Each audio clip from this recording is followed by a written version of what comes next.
Deus sabe o que você precisa, mesmo antes de você pedir.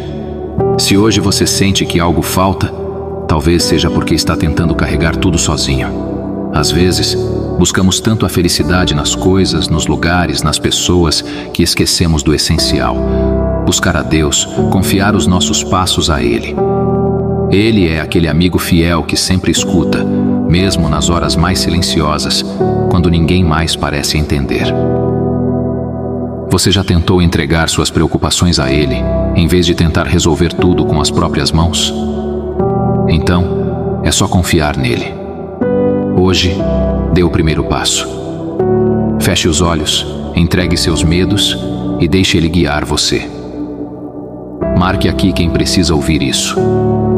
Que juntos possamos fortalecer nossa fé e lembrar que nada é impossível para Deus.